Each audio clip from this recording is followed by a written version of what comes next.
நேற்றைய தினம் மாண்புமிகு மத்திய உள்துறை அமைச்சர் மரியாதைக்குரிய அமித்ஷா அவர்களை அவருடைய இல்லத்தில் இரவு 9:30 மணி அளவில் சந்தித்தேன். தமிழ்நாட்டில் இருக்கின்ற அரசியல் நிலவரம் குறித்து கேட்டறிந்தார்.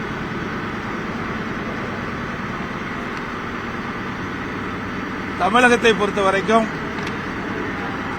திராவிட முன்னேற்ற கழக அரசு அகற்றப்பட வேண்டும் என்ற அடிப்படையில் அனைத்து இந்திய அண்ணா திராவிட முன்னேற்ற கழகம், தேசிய ஜனநாயக கூட்டணிகள் மற்றும் பாட்டாளி மக்கள் கட்சி இன்னும் பல கட்சிகள் சேர இருக்கின்றன. இது வலுவான கூட்டணி அமைக்கப்படும். எங்களுடைய கூட்டணி வெற்றி கூட்டணியாக அமையும். நடைபெறுகின்ற சட்டமன்ற தேர்தலில் திராவிட முன்னேற்ற கழகத்தை வீழ்த்தி எங்களுடைய கூட்டணி அதிக இடங்களில் வெற்றி பெற்று ஆட்சி அமைக்கும் என்பதை இந்த நேரத்தில் தெரிவித்துக் கொள்கிறேன். அதோடு திரு ஸ்டாலின் அவர்கள் அண்மையில் உறுதியளிக்கப்பட்ட ஓய்வு திட்டம் என்ற ஒரு அறிவிப்பை அறிவிச்சிருக்கிறார். இது அரசு ஊழியர்களை ஏமாற்றக்கூடிய ஒரு நாடகமாகத்தான் பார்க்கப்படுகிறது. ஏற்கனவே பழைய ஓய்வு திட்டத்தில் அரசுடைய பங்களிப்பு இல்லை. அவர்கள் பழைய ஓய்வு திட்டத்தை நடைமுறைப்படுத்த வேண்டும் என்று கோரிக்கை வைத்தார்கள். 2021 சட்டமன்ற பொதுத் தேர்தலின் போது திராவிட முன்னேற்ற கழக தேர்தல் அறிக்கையில் திராவிட முன்னேற்ற கழகம் ஆட்சிக்கு வந்தால் பழைய ஓய்வு திட்டத்தை நிறைவேற்றப்படும் என்று அறிவிப்பை வெளியிட்டார்கள். அதைத்தான் அவர்கள் வலியுறுத்தி போராட்டம் நடத்தி வைத்தார்கள். அவர்கள் போராட்டத்தை கையில எடுத்தவுடன் திராவிட முன்னேற்ற கழக அரசு ஒரு நாடகத்தை இப்பொழுது அரங்கேற்றிருக்கிறது. புதிதாக உறுதியளிக்கப்பட்ட ஓய்வு திட்டம் என்ற ஒரு அறிவிப்பை வெளியிட்டு அரசு ஊழியர்களை இன்றைக்கு தினம் ஏமாற்றிருக்கிறது. இன்றைக்கு ஒருங்கிணைந்த பென்ஷன் திட்டம், மத்திய அரசு அறிவிக்கப்பட்ட திட்டம் UPS, அதே வடிவத்தில் தான் இப்பொழுது திராவிட முன்னேற்ற கழக அரசு அறிவிக்கப்பட்ட உறுதியளிக்கப்பட்ட ஓய்வு திட்டம். எந்த வேறுபாடுமே இல்லை. அதுல பேரை மட்டும்தான் மாத்தி மாத்தி வச்சிருக்கிறாங்க. மத்திய அரசு அறிவிக்கப்பட்ட பென்ஷன் திட்டத்தில் பிரைஸ் இண்டெக்ஸ் இருக்குது, விலைவாசி புள்ளி உயர்வு. இவர்கள் அறிவிக்கப்பட்டது தற்போது TA அகவலைப்படி. அது ரெண்டு தான் பேர் மாற்றம். இரண்டாவது, பழைய ஓய்வு திட்டத்தில் 10 ஆண்டுக்கு ஒரு முறை பே கமிஷன் படி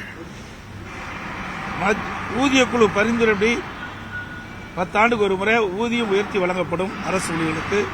அதன் அடிப்படையில் பென்ஷன் மாற்றி அமைக்கப்படும்.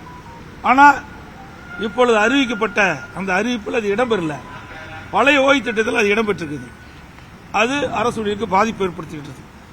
ஆக திராவிட முன்னேற்ற கழக அரசு அறிவிக்கப்பட்டது அரசு ஊழியர்களை ஏமாற்றுகின்ற ஒரு நாடகமாகத்தான் பார்க்கப்படுகிறது. அதோடு இன்றைய தினம் உங்கள் கனவை சொல்லுங்கள் என்று அறிவிப்பை வெளியிட்டு ஒரு நாடகத்தை அரங்கேற்றுகின்றார் மக்களை ஏமாற்றுவதற்காக.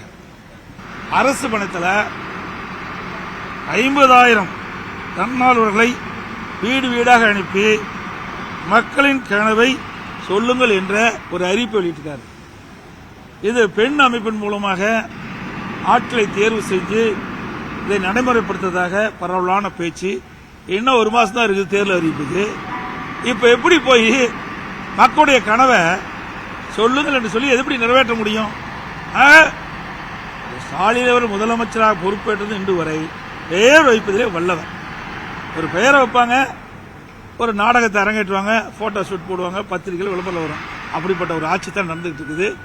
அதோட நேற்றைய தினம் வரும்போது நான் தொலைக்காட்சியில் பார்த்தேன், தமிழ்நாட்டின் வளர்ச்சி பயணத்தில் ஒருவரையும் பின்தங்க விட மாட்டேன்னு சொல்றாரு. ஏற்கனவே தமிழ்நாட்டில் இந்த ஆட்சி அமைந்த உடனே பெண்ணுக்கு தள்ளப்பட்டு விட்டது. சுமார் இந்த ஆட்சி முடிக்கின்ற பொழுது 5.5 லட்சம் கோடி கடல்ல விட்டுட்டு போக போறார்.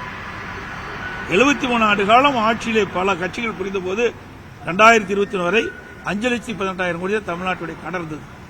இப்ப திராவிட முன்னேற்ற கழகம் ஆட்சி அமைந்த பிறகு 5 ஆண்டு நிறைவு செய்த போது சுமார் 5.5 லட்சம் கோடி கடன் இருக்குது. இது இந்த அரசாங்கத்தை இந்த மக்களுக்கு பின்னடைவு தானே ஏற்படும். இந்த ஆட்சி ஏற்பட்ட பிறகு போதை நடமாட்டம் அதிகரித்து விட்டது. எங்க பார்த்தாலும் கொலை, கொள்ளை, திருட்டு, பாலியல் கொடுமை, போக்சோஸ் வழக்கு அதிகமாக பதிவு செய்து சிறுமிகளுக்கு பாதுகாப்பு இல்லை, பெண்களுக்கு பாதுகாப்பு இல்லை. இன்றைக்கு தமிழ்நாடு பின்னோக்கி கொண்டிருக்கிறது இந்த ஆட்சியிலே. சார், நேற்றுக்கு உள்துறை அமைச்சரை சந்திக்கும் போது அந்த கூட்டணி நிலவரங்கள் பத்தி பேசப்பட்டதா? கூட்டணி நிலவரம் எல்லாம் பேசல. நான் தான் சொல்லியிருக்கேன், தமிழ்நாட்டில் நிலவுகின்ற அரசியல் சூழலை பற்றி கேட்டார். ஏன்னா அண்மையில் அங்கே வந்து இப்போ புதுக்கோட்டைக்கு வந்து வந்தார், அந்த யாத்திரா நிறைவு விழாவுக்காக வந்தார். அப்போ நாங்கள் போக முடியல. ஏன்னா எனக்கு வந்து சேலத்தில் ஒரு மீட்டிங் இருந்தது, கள்ளக்குறிச்சியில் மீட்டிங் இருந்தது. அப்போ சந்திக்கிறா திட்டமிட்டிருந்தோம். 2 மீட்டிங்கு இருந்ததுனால நான் போய் அவரை சந்திக்க முடியல. அதனால் இங்கே சந்தித்து தமிழ்நாட்டில் இருக்கின்ற அரசியல் சூழலை கேட்டறிந்தார். நேற்றுக்கு பாட்டாளி மக்கள் கட்சியை சேர்ந்த அன்புமணி ராமதாஸுடன் வந்த கூட்டணி முடிவடைந்தது, சீட் ஷேரிங் எல்லாம் முடிவடைஞ்சது. சீட் எவ்வளவு அப்படின்றத பின்னாடி சொல்றேன்னு சொன்னீங்க. வேறையும் கட்சிகள் வந்து இந்த கூட்டணியில வரும் அப்படின்னு நேற்றுக்கு நீங்க பேசும்போது சொல்லியிருக்கீங்க. எந்தெந்த கட்சிகளுடன் அது பேச்சுவார்த்தைகள் வந்து வெளிப்படையா அது சொல்ல முடியாது. அதாவது நான் ஏற்கனவே சொன்ன மாதிரி இப்ப பாட்டாளி மக்கள் கட்சி எங்களோட இணைஞ்சிட்டாங்க. அது மாதிரி இன்னும் சில கட்சிகள் எங்களுடைய கூட்டணியில் வந்து சேரும். அப்போ நாங்க தெளிவா சொல்லுவோம். அப்போ எல்லா கட்சிகளும் ஒன்றாக சேர்ந்த பிறகுதான் இந்த சீட்டெல்லாம் முழுமையான விவரத்தை அறிவிக்க முடியும். சசிகலா அவர்கள் வந்து அதிமுகவில் மீண்டும் இணைவது குறித்து நீங்கள் ஏதாவது முடிவு? அப்படிப்பட்ட எண்ணம் அவங்க வந்தா நீங்க இது குறித்து பல முறை ஊடகத்தின் பத்திரிகைகளை தெரிவிச்சுட்டேன். மீண்டும் மீண்டும் அதை கிளற வேண்டாம், அங்கே இடம் கிடையாது. ஏன் போங்கல, அதெல்லாம் எங்க படி தனிப்பட்ட விவரம். நான் இல்லைன்னா அதோட விட்டுருங்க. இல்ல, பொதுவான ஒரு கருத்து அவங்க எல்லாம் இணைத்தா ஒரு உறுதியான அதிமுக வலிமையா இருக்குது. உங்களை போல ஊடக நம்பரும் பத்திரிகை நம்பரும் அதை பில்டப் பண்ணி பெருசா போட்டுட்டு இருக்கிறீங்க.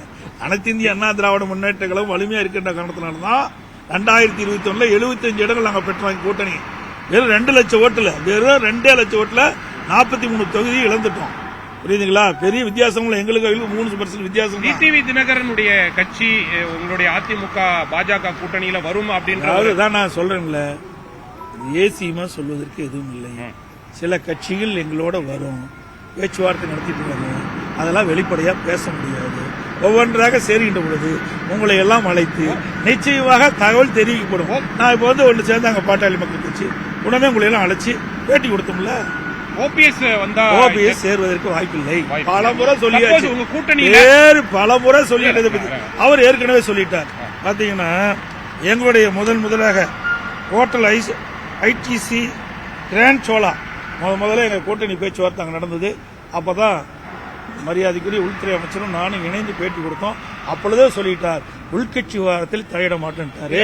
அதப்படி தொடர்ந்து அப்படித்தான். ஓபிஎஸ் சசிகலா அவர்கள் கட்சியில திருப்பி நீங்க கூட்டணியில பாருங்க, ஒரே வரி, நீங்க அதுக்கு இங்க இடமில்லைன்னு ஏற்கனவே இடமில்லைன்னு சொல்லியாச்சு, தெளிவுபடுத்தியாச்சு. அதை மீண்டும் அரைச்சமாவே அரைக்க வேண்டாம். இதோட 50 வரைக்கும் நான் சொல்லிட்டேன். டெல்லியிலையும் நான் சொல்லிட்டேன். நீங்க உங்களுக்கு விறுவிறுப்பான செய்தி வேணும், பத்திரிக்கை வேணுங்கிறதுக்காக நீங்க வேற எந்தெந்த கட்சி வருதுன்னு சொன்னா எங்களுக்கு செய்தியா இருக்கும் சார். அது எப்படி வெளிப்படையா சொல்ல முடியாது சார்.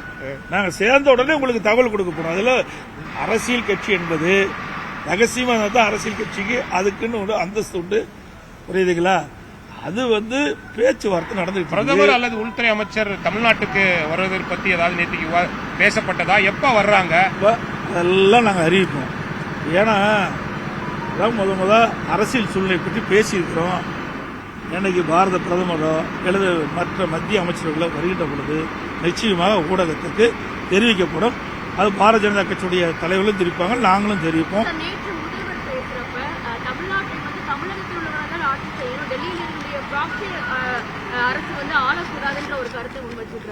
அப்படித்தாங்க நாங்களும் சொல்லிட்டு இருக்கிறோம். அவர் தெரிஞ்சு பேசுறாரா தெரியாம பேசுறாரு தெரியல.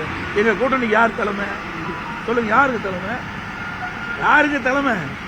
அதிமுக தான் தலைமை. எங்க கூட்டணி பேச்சுவார்த்தை நடக்கின்ற பொழுது அனைத்து இந்திய அண்ணா திராவிட முன்னேற்ற கழக தலைமையில் தான் அதிமுக தான் ஆட்சி அமைக்குன்னு சொல்லியாச்சுல. அப்புறம் அவரோட தான் காங்கிரஸோட சேர்ந்திருக்காரு. காங்கிரஸ் அவரும் எந்தெந்த காலத்துல திமுக இருக்கின்ற பொழுது அப்ப என்ன இந்திய எதிர்ப்பு போராட்டம் நடந்தது, எமர்ஜென்சி வந்தது, விசா சட்டம் வந்தது, அவரெல்லாம் அரசு பண்ணாங்க அப்படின்னு ஒவ்வொரு முறையும் சொல்லிட்டு இருக்காரு. அது மட்டும் இல்ல, கலைஞருடைய பிறந்தநாள் வருகின்ற நூற்றாண்டு உள்ள வருகின்ற பொழுது ஒரு கண்காட்சி நடத்துகின்ற பொழுது திரு ஸ்டாலின் அவர்கள் விசா சட்டத்தில் சிறை இருக்கிற மாதிரி கேட்டாங்க.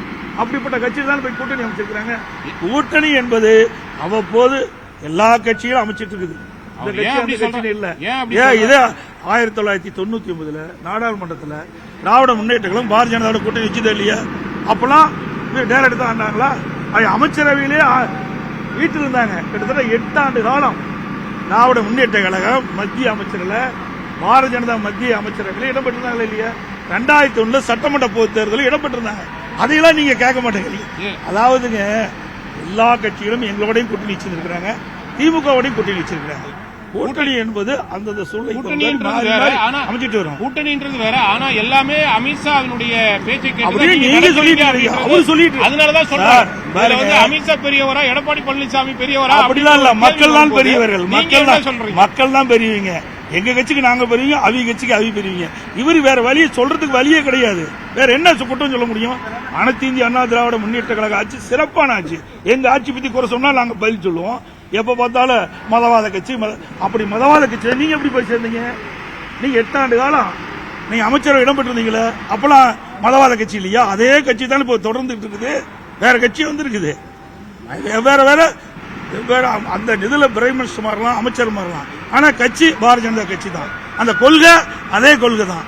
ஆனா வேண்டுமென்றே திட்டமிட்டு வேற எங்களை குறை சொல்வதற்கு எதுவும் இல்லாத காரணத்தினால இப்படிப்பட்ட ஒரு குறையை கண்டுபிடிச்சு ஒரு தவறான செய்தியை, அவதூறான செய்தியை முதலமைச்சர் பரப்பி வர்றாரு. திராவிட முன்னேற்ற கழகம் தோல்வி பெறுவது உறுதி. எந்த காலகட்டத்திலும் வெற்றி பெறாது. அதிமுக பொறுத்த வரைக்கும் கடந்த 4 ஆண்டு காலம் சிறப்பான ஆட்சி கொடுக்கும். எங்களுடைய ஆட்சியில எந்த தவறு சொல்ல முடியல. முதலமைச்சர் தவறு சொல்ல போகலாம். இப்ப எவ்வளவு ஊழல் நடந்திருக்குது, அவ்வளவு ஊழலையும் மேதக ஆளுநர்கிட்ட சப்மிட் பண்ணோம். நீங்க 4 லட்சம் கோடி. அது மட்டும் இல்ல, இன்றைய தினம் இடி இன்றைக்கு சோதனை செஞ்சு கண்டுபிடிச்சு அதை எஃப்ஐஆர் போட வேண்டும் 2 முறை இந்த அரசாங்கத்துக்கிட்ட கோரிக்கை வச்சாங்க. ஆனா அது இந்த கோரிக்கை இந்த அரசு ஏற்கல. இன்றைக்கு நீதிமன்றம் போய் நீதிமன்றம் இன்னைக்கு அதில் விசாரிச்சுக்கிட்டு இருக்குது. இப்படிப்பட்ட அவலங்களை தான் இந்த ஆட்சியில் தொடர்ந்து. அனைத்து ஊடகங்களுக்கும் பத்திரிகைகளுக்கும் நன்றி, வணக்கம்.